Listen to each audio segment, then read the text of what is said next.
కేసీఆర్ గారి ప్రభుత్వం ఉన్ననాడు దళితులు చాలా గొప్పగా ఉండాలని, దళిత కుటుంబాల జీవితాలు చాలా గొప్పగా మారాలని చాలా గొప్ప ఆలోచనతోని ఆనాటి ముఖ్యమంత్రి కేసీఆర్ గారు ఆలోచన చేసి దళిత బంధు అనే ఒక పథకాన్ని పెట్టి యావత్ దళిత జాతిలో వెలుగు నిలపాలని ఒక గొప్ప ఆలోచనతోని ఆనాడు కేసీఆర్ గారు పెట్టడం జరిగింది. దీన్ని మా అదృష్టం కొద్దీ హుజురాబాద్ నియోజకవర్గంలో పైలట్ ప్రాజెక్ట్గా తీసుకోవడం, సాచ్యురేషన్ మోడ్లో ప్రతి దళిత కుటుంబానికి దళిత బంధు 10 లక్షల రూపాయలు ఇవ్వడం చాలా సంతోషకరం. ఆనాడు ఇచ్చిన దాన్ని ఆ రోజు ఎంతమందికి ఇచ్చి హుజురాబాద్ నియోజకవర్గంలో దాదాపు 18,500 కుటుంబాలకి ఇవ్వడం జరిగింది. దీంట్లో దాదాపు 13,000 కుటుంబాలకి 10 లక్షలు ఆల్రెడీ ఇవ్వడం జరిగింది. ఇంకొక 5,000 కుటుంబాలకి రెండో విడత దళిత బంధు 5 లక్షల రూపాయలు 50,000 నుంచి తీసుకొని 5 లక్షల రూపాయల వరకు రెండో విడత దళిత బంధు ఇవ్వాల్సిన అవసరం ఉంది.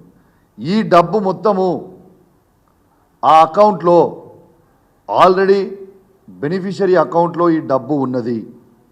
దీన్ని ఎందుకు రిలీజ్ చేస్తలేరని నేను అడుగుతా ఉన్నాను. దీనికి రాజకీయం ఎందుకు చేస్తున్నారని నేను అడుగుతా ఉన్నాను. మా హుజురాబాద్ నియోజకవర్గంలో ఉన్న ప్రతి దళిత బిడ్డ, ఈ 5,000 కుటుంబాలు ఏవైతే దళిత బంధు రెండో విడత రావాల్సినవి ఉన్నాయో వాళ్ళు గత ఆల్మోస్ట్ ఇంకొక 20 రోజులు అయితే సంవత్సరం అవుతుంది. వీళ్ళు కలెక్టర్ ఆఫీస్ చుట్టూ, మంత్రుల చుట్టూ, ఎమ్మెల్యేల చుట్టూ తిరిగి అడగడం జరిగింది. ఎవ్వరు కూడా స్పందించలే.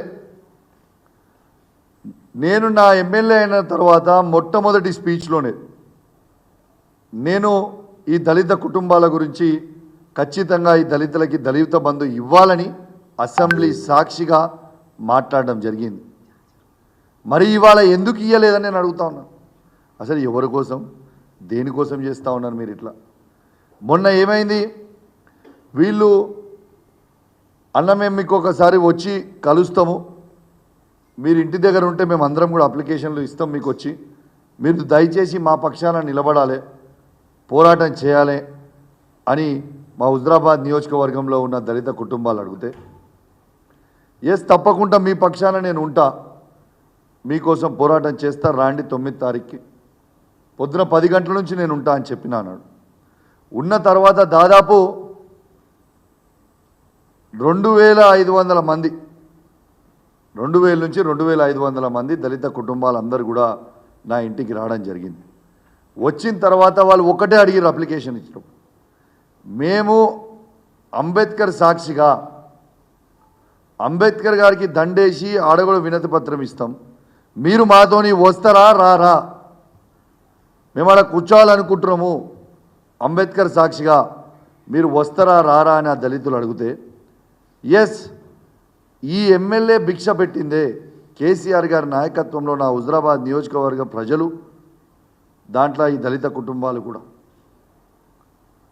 వాళ్ళ పక్షాన నేను ఎస్ మీరు ఇంతమంది కోరిన తర్వాత తప్పకుండా వస్తా, మీకోసం నేను పోరాటం చేస్తా అని చెప్పి నేను వాళ్ళతో పాటు బయలుదేరితే, ఆడికి పోయిన తర్వాత ఈ ప్రభుత్వం ఆదేశాలతోని ఇష్టం ఉన్నట్టు వివరించిండ్రు పోలీసు వాళ్ళు.